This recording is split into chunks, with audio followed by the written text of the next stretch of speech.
Hello everyone, কি অবস্থা সবার, কেমন আছেন সবাই? এটা ছিল মানডে ব্লগ ভিডিও। আজকে যেহেতু মানডে ছিল, ইচ্ছে সকাল থেকে জাগজুল আজকে একটু নিরামিষ খাবো। আর কালকে রাত্রে আমি গ্যাস টেস মুছে রেখেছিলাম, কিন্তু আমি যতই ক্লিন করে রাখি, তারপর আমার যখন রান্না করতে যাব রান্নাঘরের অবস্থা ভীষণ অবস্থা খারাপ থাকে। তারপর রান্না বাড়া শেষ করে আমি 1 ঘন্টা সময় নিয়ে রান্নাঘরটা ফার্স্ট ক্লিন করি, তারপর অন্য কাজ। জানি না আমি রান্না করতে এলে আমার এমন অবস্থা কেড়ে থাকে, যতক্ষণ অবধি রান্না করে আমি ক্লিন না করবো আমার রান্নাঘরের অবস্থা। রান্না 2টা বাজে, এখন রান্না হয়েছেন বাবু। ওর দিকে 1 মিনিট সময় না থাকলে এই অবস্থা, জল ঘাটছে এখন।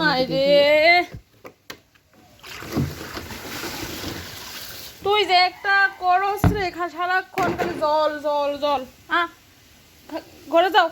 ঘরে যাও তুমি। আজকে নিরামিষ রান্না করছিলাম, পনিরের তরকারি, বেগুন ভাজা, মটর ডাল, সাথে করেছিলাম একটু লাল শাক। আর এই সাদা ওয়ালটা কত কষ্ট করে রং করেছি, এটার মধ্যে তেল ছিটে একদম লাল লাল হয়ে পড়েছে। এগুলোতে কীভাবে যাবে, অনেক চেষ্টা করেছি ওয়াল থেকে ওঠার, একদম উঠেনি। তো আমার রান্না প্রায় কমপ্লিট। এখন রান্নাঘরটা ফার্স্ট ক্লিন করেছি। আজকে বিশেষ করে ঘরটা একটু এক সাইড রং করেছিলাম, সেই জন্য আমি একটু চাপে পড়ে গিয়েছি।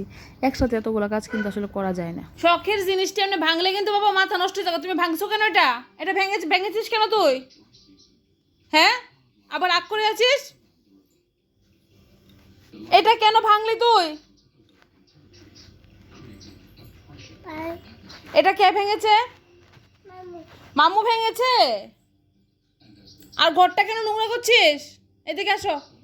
এটা কে ভেঙেছে বল আগে। এটা কে ভেঙেছে? এটা কে ভেঙেছে? মায়ের হাতে বানানো মুয়া। আজকের ভিডিওটা অনেক সিম্পল ছিল। সবার সুস্থতা কামনা করে বিদায় নিচ্ছি। Tata, good night.